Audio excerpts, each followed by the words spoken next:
Well, hello there, passionate private practice owner.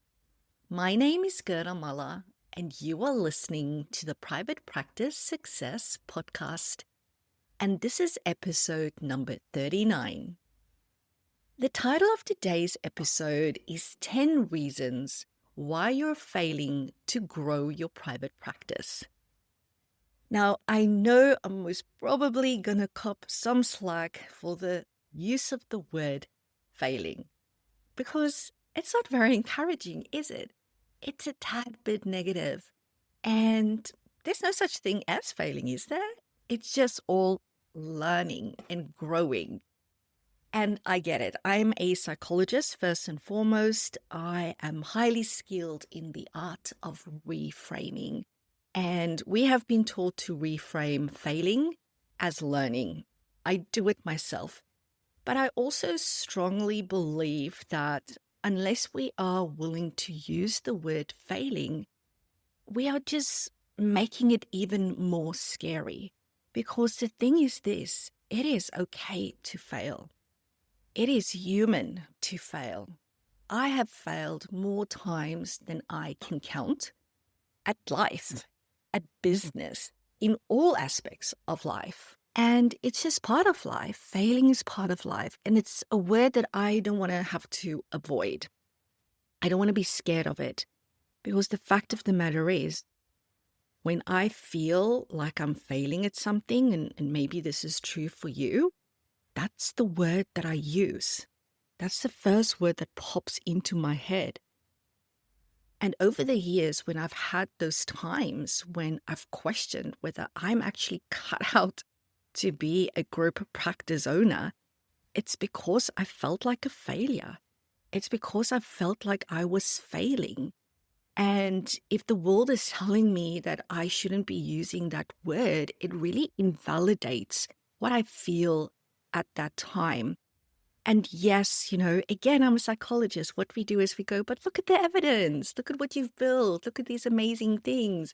And I get that. But in that moment, even a psychologist feels like a failure. And you know what? That is perfectly okay.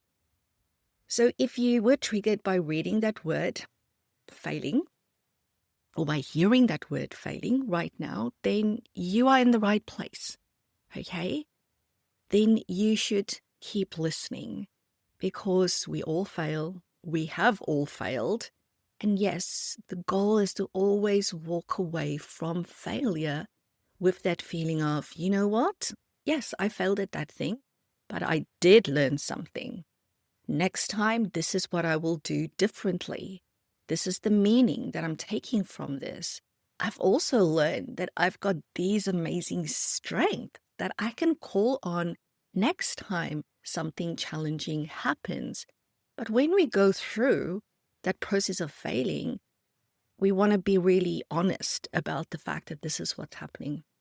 And being somebody that talks to a lot of group practice owners as a result of being an allied health business coach, mentor, and primarily a business consultant, I know that a lot of people right now are feeling like they're failing at growing their business. And they feel like they are failing, even though to the world, looking onto them from the outside, they might seem very successful. They might seem like they've got this big team, multiple locations, but they are still feeling like they are failing right now. And failing as a business owner can look very differently. If you are a solo practice owner, it might be the fact that, you know what, you got your first 5 clients, but it's like you just can't get over that number. Doesn't matter what you do. It's like, I just can't grow my caseload. That's feeling like failing. Or if you are a really large group practice, it could feel like I'm just stuck. My little boat is going from side to side, or it's 2 steps forward and 2 steps back. It's like we're just not moving. We've hit this income, revenue, profit, growth, insert whatever word is appropriate, glass ceiling in the business. It's so freaking frustrating. Or maybe they are not stuck. They're actually going backwards as a result of a range of variables happening in the industry and in the world right now. And it's not a pleasant feeling. So I see it as my job to talk about it. And you know what? I see it as my job to name these things because a lot of people are feeling it. And, when failure becomes insidious, it's when we think we're the only ones going through it. So I want to name it and I want to talk about it, but I also want to help you problem solve it because that's my job. My job is to help you problem solve this feeling of stuckness, this feeling of failure. And yes, I'm using the word feeling because you might feel it, might not be 100% true. If I were to look at your business or anybody else, and we might give you that evidence, but to you, this is what it feels like.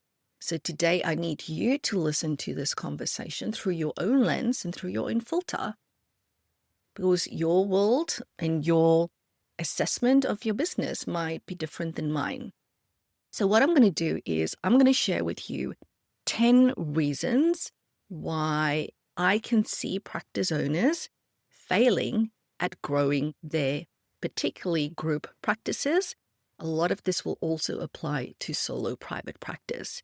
And as we go through these 10 reasons in no particular order, and it's not in order of priority, I just want you to go, how many of these boxes do I tick?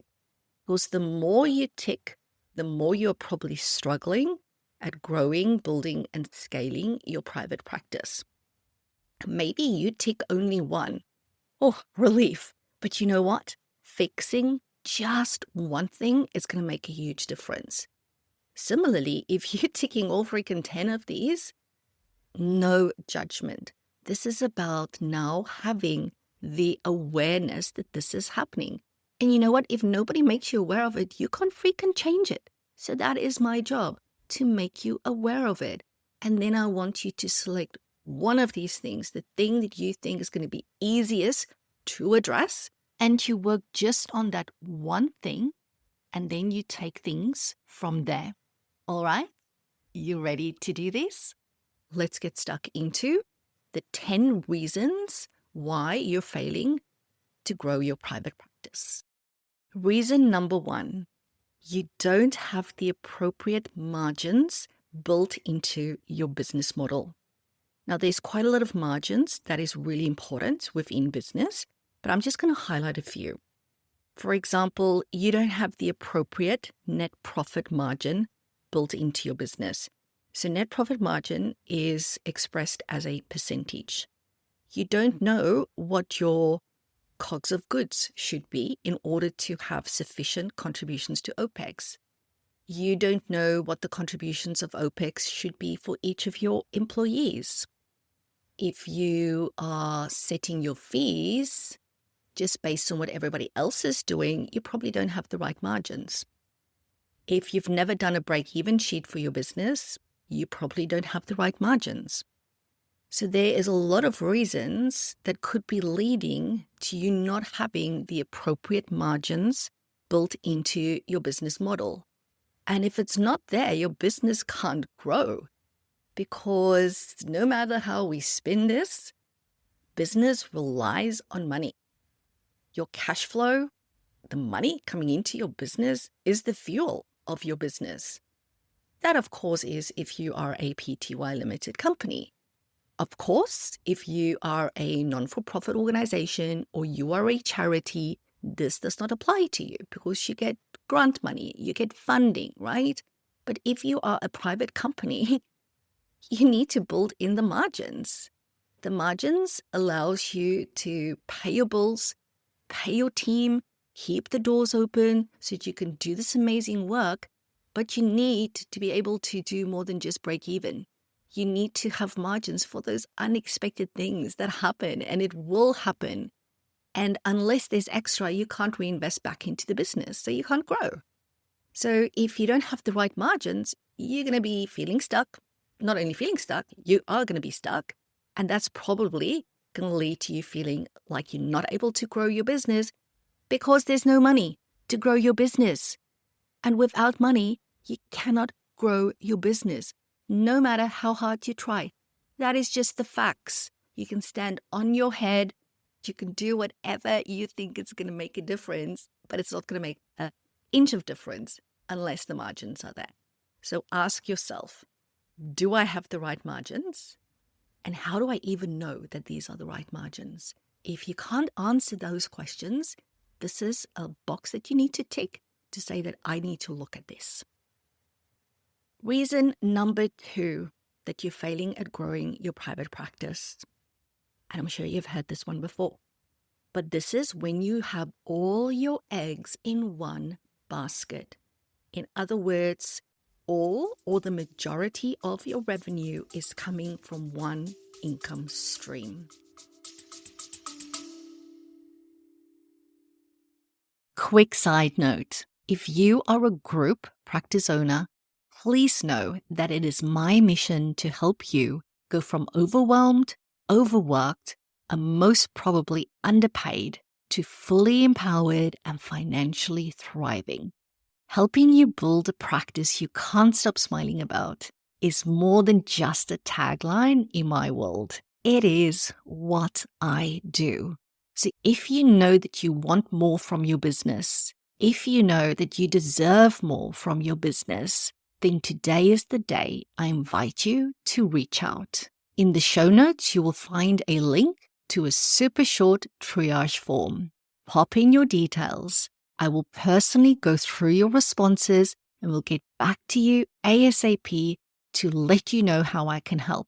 And if I can't, I'll point you in the right direction. Don't put your dreams on the back burner any longer.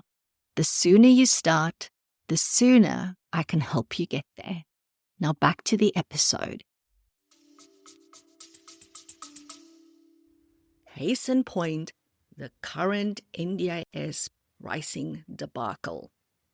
I am in a lot of Facebook groups with other allied health practice owners, and it is absolute carnage. The impact that the NDIS pricing changes going into July 2025 is having is significant. All right? But unfortunately, this is what happens when you build your business on one income stream. There is a lot of businesses out there that solely does NDIS work. And you know what? When NDIS first came out, people probably looked at it and they went, you know what? This is a low-risk business. Because previously, clients who had disabilities had to pay out of pocket for similar services. And now the clients, aka the participants under the scheme, got access to government funding, which means it was easier for them to come through and access the services that they needed. So there was a level of consistency and certainty to those funds. So when the NDIS started, the margins were good.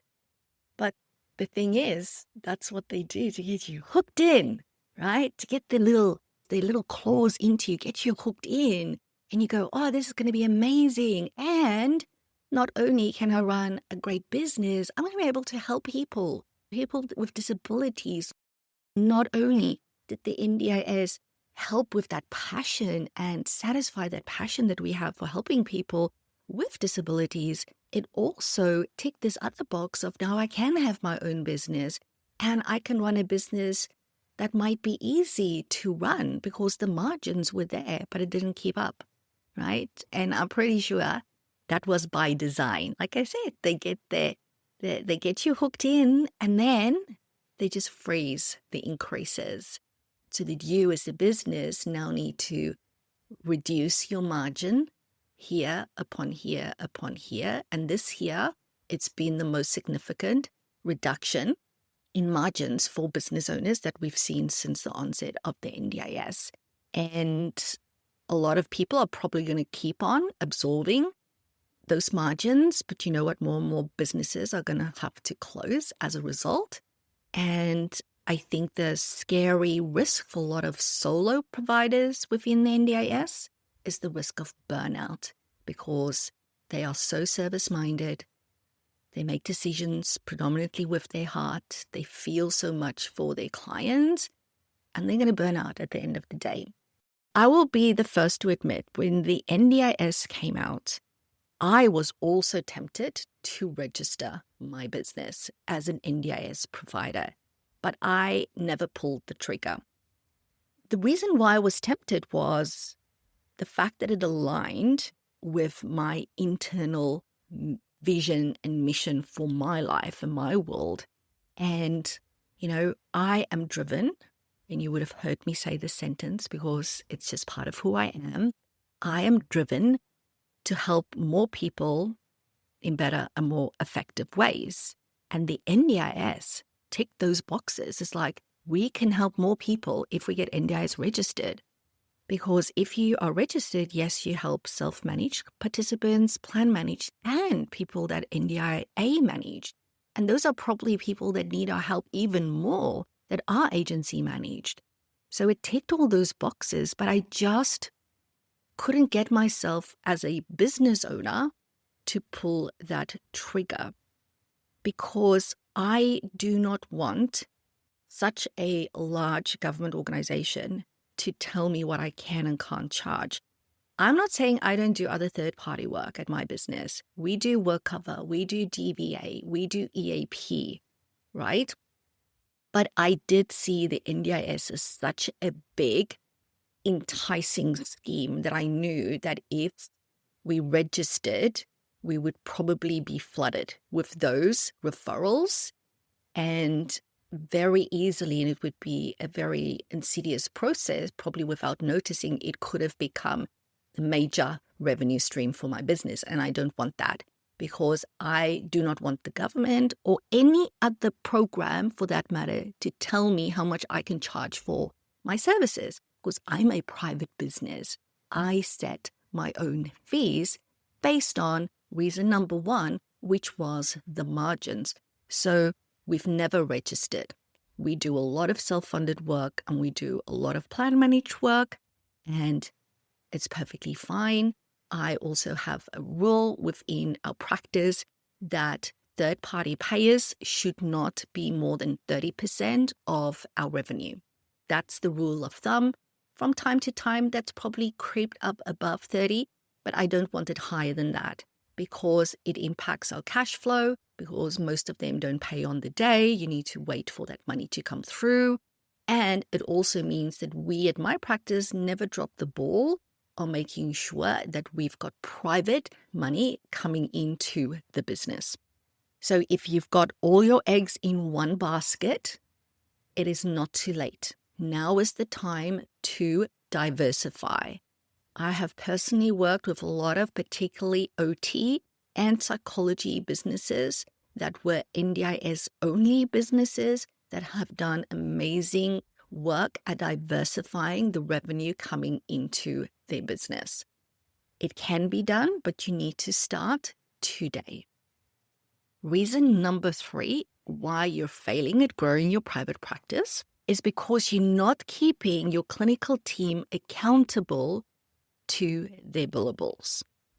So you might have appropriate margins.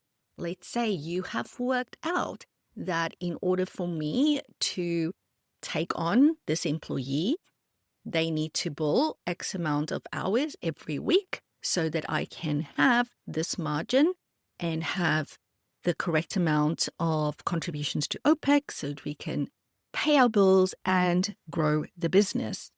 So you know what your number is. Let's say you've said that a full-time equivalent employee should bill 24 hours every week. But then what happens is that person doesn't bill 24. They bill 22. Some weeks they bill 18.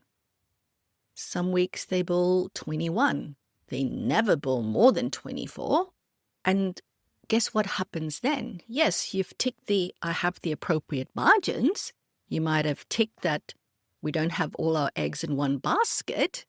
But now, although you were clear with this person when they started that the expectation is for you to bill 24 hours a week, which is like 63 point something % of their working week, which is very reasonable because if you think about it, if you are asking somebody that works full-time equivalent to bill for 24 hours, that leaves another 14 hours, that is 2 work days for non-billable work. But then when your clinician doesn't get there, because you are hoping it's going to improve. And probably also because you feel bad addressing it. Maybe you even feel scared to address it because you are scared of the reaction that you might get from the clinician. Because worst case scenario, they're going to go, sorry, I'm out of here. I'm getting another job. And as the practice owner, you are concerned about the clients, the caseload. When you've got somebody working for you full time, that is a lot of clients on a caseload. And that responsibility, yes, the buck stops with you, and you are responsible for making sure that your recruitment is up to scratch so that you can easily fill that role. But it's not always that easy to achieve that because there's a lot of variables. So what do? You just accept that the billables aren't being reached. And that causes so much carnage down the line because of this acceptance. And if you think about it, if somebody's not beating their billables, they should be performance managed. Not straight off the bat, right? There's a process here where you give them input, you tell them, you help and support them, but you are paying somebody to meet their KPIs. That's why you pay them. And if the expectation was 24 a week, that's what they should be hitting, right? And it's your job as the business owner to deal with that, not to put your head in the sand and to avoid it, but to deal with it. Not to offer bonus schemes. The worst reason for you to implement a bonus system at your practice is because your team aren't meeting their billables. And I see people grasping at those straws consistently. That's not the answer, okay? And I'm not going to go into the answer today because that's a whole different episode. I can talk to you for another hour on that. But that's not how you fix this, all right? So billables are there for a reason. You need to go, I trusted myself when I worked these out. I know why it is this number. I've gone through the process of going, okay, this number gives us the margin and it allows the team to have freaking 2 days. That's 14 hours in their working week worth of non-billable time. If it is the 24 billable hours in a 38-hour full-time working week. But if they're not meeting it, then we're going to have a problem. Then we're going to fail because the money is not going to come into the bank. And remember what I said at the start, without money, we can't keep the doors open. Money, whether you like it, that word or not, it just is what it is. Money makes the world go round. Oh, you're going to hate me for saying that. But money is a resource, just like water is a resource, food is a resource. Energy is a resource. Time is a resource. Money is a resource. And I don't know, maybe I've not done sufficient research, but I have not come across any private business that can run without the resource that is money. If you've made the conscious decision to go into business, you have made the conscious decision, whether you like it or not, to be in an industry that needs money. Your car's not going to drive without fuel. Your business ain't going to grow without money. So you need to learn how to feel comfortable with saying the word money, with saying the word cash flow, saying the word revenue and profit, and go, you know what? I'm going to say it until I believe that this is a resource that feels good because this resource can do great things. The better I get at managing this resource, the better I can look after my team and the more clients I can help. This is what it is. Let me get off my soapbox when it comes to the money conversation because I know allied health professionals aren't driven by money. I know this because I'm one of you. I didn't start my practice for money. That was never the goal. Yes, I knew I needed to pay myself a wage, right? My house isn't free. I've got a freaking mortgage. Food isn't free. Electricity isn't free. I need to get money from somewhere or I'm going to be homeless. But I didn't go into it to make money. But I also know that in order to keep the doors open, I need to make money. That's just the nature of business. All right, so that was number 3. And this is just for you to, again, ask yourself, have I been keeping my team accountable to the billables? Yes or no? If it is a yes, well done me. If it is a no, it's like, okay, I'm probably going to have to put this on the list of things that I need to address. Reason number 4 as to why you're failing at growing your private practice. And that is when you are making emotional decisions when trying to run your business.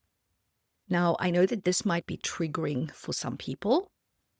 At some point in my life, this would have been triggering for me as well. I'm a female. I make emotional decisions all the time. But you know what? And I've spoken to a lot of clients over the years as well. I'm talking clinical clients. As a psychologist, I often help people with making really important life decisions. And I would always tell my clinical clients the best decisions are the ones where you have cognitively thought through it. So you're using your mind, your head, you're using your heart, which is your soul. That's the emotional part. And you're using your gut, your intuition. And I can tell you now, as a business owner, I want you to still use all 3 of those.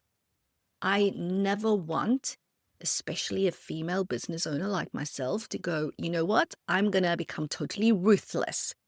I'm going to channel the most ruthless CEO that I know out there. I'm going to channel Steve Jobs because he was known to be ruthless, very focused, blinders on, just eyes on the goal. I don't want you to be that. If that's not you, don't be that. Okay? But also, don't overcorrect and only make emotional decisions, because that is shooting yourself in the foot. So this is a prompt for you to reflect on. When people come to you and ask for a salary increase, how do you make that decision? When a contractor comes to you and say, hey, I want to increase my percentage or my rate to you, how are you currently making that decision? When you need to hire a new clinician, how are you making that decision? Your cancellation, no-show policies, when it comes to enforcing those, how are those decisions being made? When people come and ask you for unpaid leave for the 6th time this year and they've already exhausted all their other leave, how do you make that decision? Ask yourself this question. If you are making it from a place of desperation, then that's probably why you feel like you're failing, or maybe you are failing. You never want to make decisions purely out of desperation or out of emotion. You need to go, I'm going to acknowledge how I feel about the situation. Maybe I am feeling desperate that I can't lose this person. I'm just going to have to give them this 5K increase in one go, although they're not meeting their KPIs and although they're already being paid 20K per annum above award. I'm just going to have to say yes, because if not, I'm going to be up, shit creek without a paddle. What's the saying? Something like that. And I know this is what people are going through because they tell me that when I speak to them. That's not how you make business decisions, but you want to be aware of it. You want to notice that this is how I'm feeling. And then you want to go, okay, this is this part. Now let's look at what's the numbers telling me, because that's the data. And if I make this decision, what's going to be the outcome? How's this going to impact everybody? And what does my gut tell me? Does my gut tell me that if I say yes, this person's going to probably be knocking on my door in another 3 to 6 months, asking for the exact same thing? Or will they actually be happy? Will they actually stay engaged? And I really want to encourage you to start making decisions using both the data, that's your mind, looking at the numbers, still looking at your heart, because you never want to betray who you are as a human, and also listening to your gut. But making emotional decisions, purely emotional decisions, when trying to run a business will set you up for guaranteed failure. Doesn't work. Reason number 5 why you are failing at growing your private practice is not tracking your cash flow. This is so important. And I know a lot of people tell me that they've tried doing cash flow forecasting, for example, but it's really hard to do. It's hard to maintain. But you know what? It is such an important exercise. as a psychologist in my clinical work, I would often talk to people about the 10 most unhelpful thinking styles. And one of those unhelpful thinking styles is crystal balling. It's like where you think you can predict what's going to happen in the future. And we all know that nobody has a crystal ball. Guess what? Cash flow forecasting is your crystal ball in your business. It's not 100% accurate, but you can get very close. And a 90% accuracy in predicting, aka forecasting what your cash flow is going to be, is going to make a huge difference in terms of you having the certainty that you can pay your bills. Because a lot of the numbers that we look at in business are lag indicators. It's stuff that's already happened. We look at what has the dropout rates been? What has the retention rates been in the past? What was our booking rates in the past? What was our cancellation rates? What was our revenue last month? Our profit? It's all stuff that's happened in the past. But if today you do a cash flow forecast for the next 1, 2, 3, however many months, you now have a lead indicator that tells you, oh, based on the current bookings in the diary, this is the amount of money we're expecting to see come in. And what's the gap between that and our expenses? Now you can make proactive plans to go, all right, so we need an extra 10 clients a week. What am I going to do to make that happen? Can you see how it puts control back into your hands? And in business, there's a lot of stuff we can't control. So you will be amiss not to take control of the stuff that you can. All right? Very, very important. So ask yourself, do I know what my cash flow is going to be like in the next month, 2 months, 3 months? If not, you probably need to start doing some cash flow forecasting. Reason number 6 why you are failing at growing your private practice. And this is a very practical one. This is when you are not putting money aside for your super and for your tax. Now, I know some of you are going to listen to this and go, well, duh, that's obvious, Gerda. Obviously, you need to do that. That's not my money. The super belongs to the employee and or the contractor. Tax belongs to the government. What are you on about? You know what I'm on about? The fact that there is a lot of businesses that aren't doing this. And you won't know about it because there's a lot of shame attached to this behavior. And you know why they aren't putting money aside for super and tax? Because they don't have it. Because their cash flow is shit. Because their business is failing. And they are robbing Peter to pay Paul, trying so freaking hard to keep the doors open. And then when BAS comes, when it comes time to pay the super, it's like, oh shit, there's no money. I used it to pay all these other stuff. And before they know it, they have huge historical tax debt, leading to significant payment plans. There's people paying the ATO anything from $500 a week on a payment plan to $5,000 a week on a payment plan. This is happening out there in our industry. Okay, now imagine if you have those type of historical debt, it's just putting you deeper into this debt hit because now that comes out of your current cash flow. So how are you meant to now get on top of this when you have this tax payment plan? And you might go, oh, big relief, I've got a payment plan. But it's just putting you deeper into the hole. It's such an awful thing. And I see this happen so often. And it's even worse with the freaking super because it's one thing not paying the government. I don't know, for me as a human, it's a whole nother thing, not paying money to another human being. I'd rather get in trouble with the government with tax than not do the right thing towards my team members, my clinicians, my amazing admin team. So you have to stay on top of your super. It's not your money.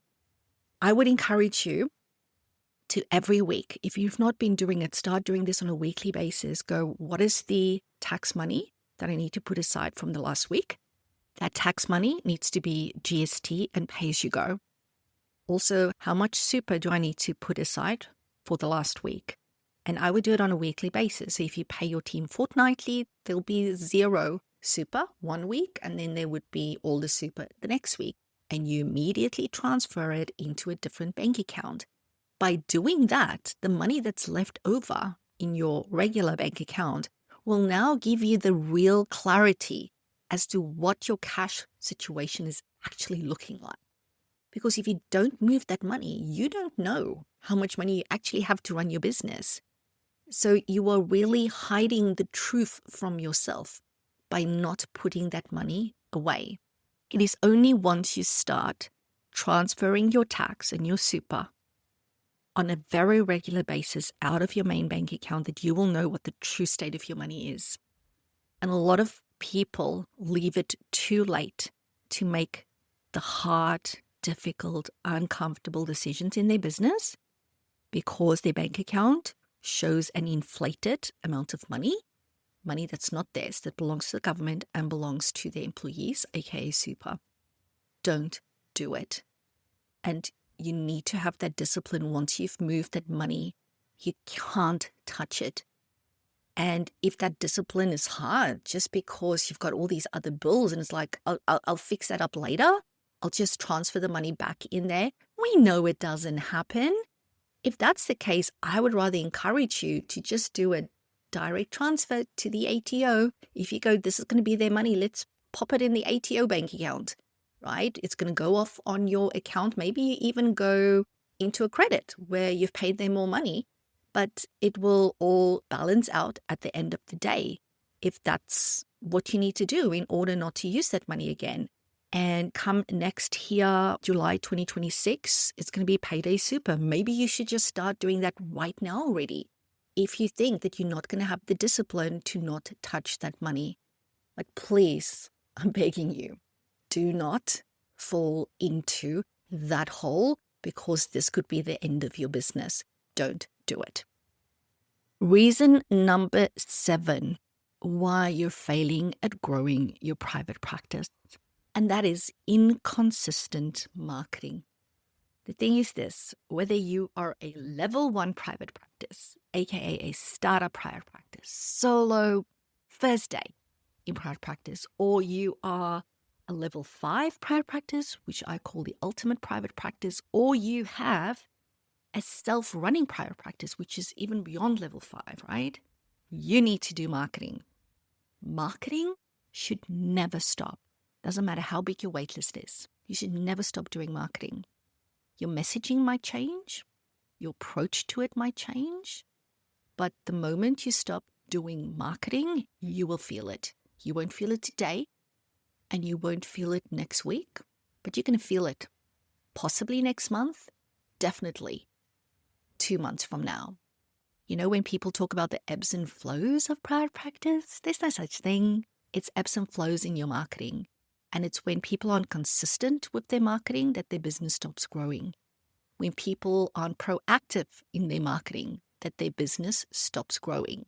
And that keeps them stuck. And right now, given the current economic climate that we are in, marketing and the messaging in your marketing has never been as important as it is right now. And people aren't going to like it, but you are offering people a service. So the word offer sounds very businessy, very salesy, but you need to know what is your offer that you are putting out there. How's your offer different to what everybody else is doing? Why should they come to you? Why should they pay perhaps $10 more an hour to come and see your team than somebody else? All of that needs to come into play. And it's when people are inconsistent in their marketing efforts, aka the activities, the behavior, the strategies, the tactics, and they're inconsistent in being proactive about the messaging that they're putting out there, that's when their business becomes stuck and can even go backwards. Your marketing is your secret weapon when it feels like everything else is going to shit around you. So if you've not been consistent, this is a box you need to tick so you can look at this as soon as possible. Reason number 8 why you're failing at growing your private practice is one word only: distraction. Distraction, yep. And we know the world is full of distractions. Given the state of social media, given the access that we have to information, there is so much distraction out there. And we are always looking for the next best thing. And what tends to happen is when you jump from one thing to the next, you never do what you're doing right now properly. And then you go, oh, well, that didn't work. But like, you didn't follow through. You didn't review it. You didn't tweak it. You just jumped to the next thing. And it's not helpful. It's like, okay, we've just spoken about marketing in our previous point that I made. Let's say you go, all right, I'm going to start really drilling down on my Facebook. That's going to be my marketing effort. And then a month later, you go, oh, I haven't had a lot of results. I'm going to now go and try Instagram. And a month later, you go, oh, I didn't get the result that I wanted. Now I'm going to do LinkedIn. And it's like, every time what you're doing is you need to learn a new platform, you need to implement new strategies, you need to invest all this time and energy and effort and potentially even money into this new marketing activity just to find a month later it doesn't work. And then you need to do something new because somebody else in a Facebook group has said that, oh, these other new bright and shiny things, you need to try this now. That stuff keeps you stuck because you're not doing it properly. You're just chasing the next high of something new because somebody else said that this works. It's not good. People, don't do it. And you might have heard me talk previously about the fact that, yes, you want to do marketing, but the way that you do your marketing is going to be different at level 1, 2, 3, 4, and 5. You might use similar strategies. How you implement it might be different. And when you are just looking what other people are doing based on the little bit of information that they share maybe on social media or even share with you at a networking event, that's not all the information that you need, right?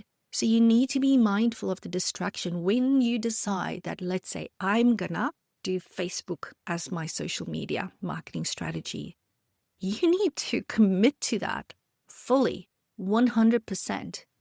And I would say, unless you've been doing it for 6 months straight, you cannot make a decision based on whether it's working or not, unless you've implemented, reviewed, tweaked, implemented, reviewed, tweaked, repeat, and you've done it consistent. You cannot make a decision because you don't have a sufficient amount of data to base your decision on. Because remember what I said earlier? You can't make emotional decisions and only on emotion or only on intuition or only on that matter for cognition. You need to look at what does my gut tell me? What does my emotions tell me? But also what does the data tell me? And if you get lost in distractions, you will never have the data to make good decisions. So if you know that this is your personality type where you love a good distraction, you need to start working on that. Reason number 9 why you're failing at growing your private practice is actually really simple. It's a lack of patience. And this really links to the distraction piece. If you don't have the patience to choose a strategy, implement a strategy, and go through that process, you are not going to be growing your business. Patience is so important. And when people come in to work with me, particularly in my Private Practice Success Academy, as well as in my Founders Club, one of the questions I ask them is, okay, let's talk about your 12-month goals. And I would say, if we were to meet up in 12 months and you were to tell me, Gerda, joining the Academy or joining Founders Club was the absolute best decision I've ever made for my business, what would we be celebrating at the end of those 12 months? Because that is what I want for you. And we would talk about it. And it's really interesting to see what people come up with. And I don't know if you've ever looked into the research around this, and that is that people often overestimate what they can achieve in 12 months, but they underestimate what they can achieve in 3 years. Because the first 12 months of pursuing something is harder work. It's more work. Why? Because you're bringing in the foundational pieces. So when I work with people, I really want to make sure that we've got a stretch goal for them. But I also want to make sure that it's realistic. And I've seen this play out how many times? I mean, I've been doing PPS, private practice success, now for the last 10 years. Initially, it was a bit of a side gig, but I've been doing it full time now for at least 8 years. And I've worked with a lot of people over those years. And even when people exit my programs, they always come back to me. And it's actually this time of year that they come back to me. So I'm recording this in July, which is the start of the new financial year. And this is when people reach out to me. And it's always interesting when they go, "But I'm not sure if you remember me." It's like, of course I remember you. I remember everybody I've worked with. But they would go, don't know if you remember me. I was in the academy in 2022. And, this is what we did together. And this is what we achieved. But I just need to tell you that these are my results. This is my revenue. This is my profit. This is what the team looks like. And I can't thank you enough. And yeah, please, this is not about me, right? But you know what the amazing part is? Because those people saw it through. They stayed and worked with me, all of them, for a minimum of 12 months. And I always tell them, if you can have the patience to do at least 12 months, I know for a fact that we would be putting in the foundational pieces that will see compounding growth for you in year 2, in year 3. I know it's true because that's what I experienced with my business coach. The first 12 months was so freaking hard. And I am so thankful for the Gerda of 2012 that said yes to those first freaking hard 12 months. Because every year, it's like compounding interest. The compounding growth I had as a result of those first 12 months was mind-blowing. And people come back to me and they tell me it's because of those 12 months, because of those foundational pieces. It's because we filled in the gaps. And you know what? It's because they had the patience to stick through 12 months of really making hard decisions, of doing uncomfortable things, of having patience to stick with the one strategy where Gerda would go, no, we're not moving on to the next thing. We've not done this properly.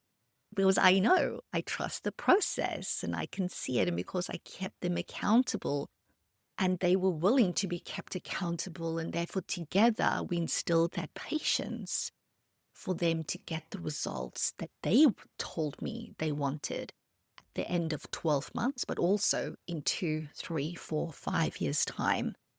So I know patience can feel hard in the moment, but patience is what is required.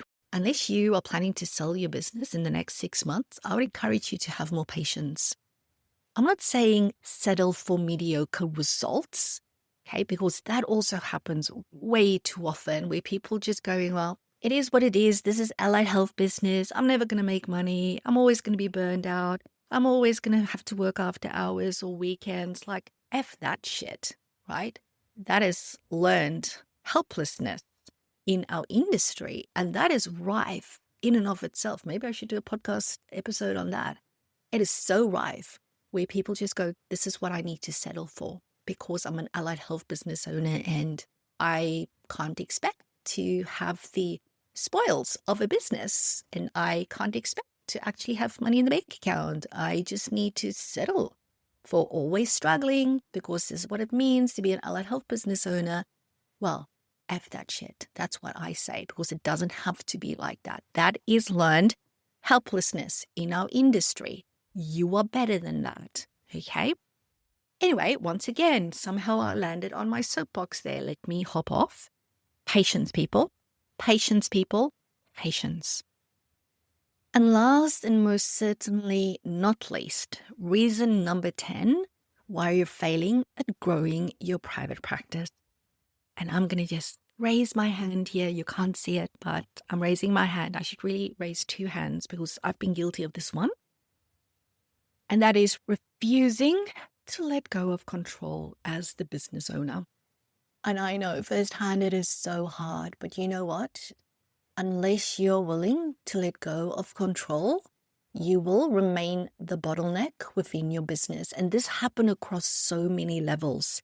That could be control around going, you know what, it's all on me. I'm responsible and I love you for this. I do love you for being the business owner that takes accountability and responsibility and ownership for your business and the state of your business. But guess what? You're just one person. You can't do it all by yourself. You need to let go of control, whether that is getting a clinical team leader, getting a practice manager, allowing admin to do their job instead of you stepping in, allowing clinicians to do their job instead of you stepping in. You need to allow your people to do their job, and you need to allow them to make mistakes and be okay with that.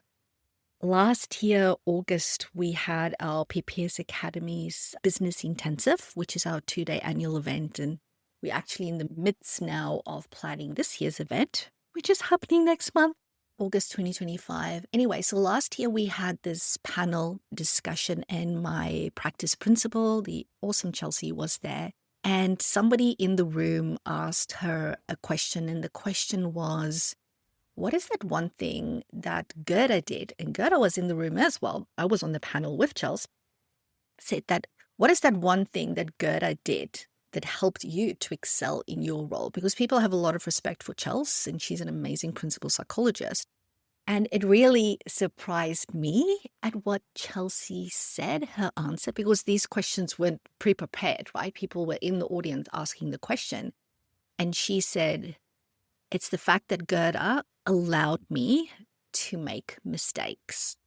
She's got all this experience, and I would still, from time to time, make the wrong decision. And she would allow me, she would tell me, she would warn me, she would say, Chelsea, I think this is what's going to happen. And then that's going to be the fallout. And then I would have a different opinion, and she would go, that's okay. Let's try that out. So Gerda would allow me to make a mistake. And when it happened, she never said, I told you so. I would say, you told me so, but she would never do that. And I can tell you as a business owner, that's really hard. It's like, I know this is not going to work out well, but allowing people to take control and make mistakes is really important. Because the thing is this, they don't make a lot of mistakes. A lot of times, your team will come up with better ideas than you can come up with better solutions that you can come up with.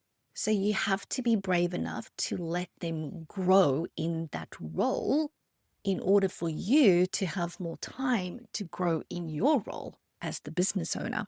So it's also important to know what to let go of and what not to let go of, because that's the other mistake people make, is sometimes they let go of control of certain parts that they shouldn't, or they take letting go of control to the extreme where they become totally hands-off from an accountability perspective.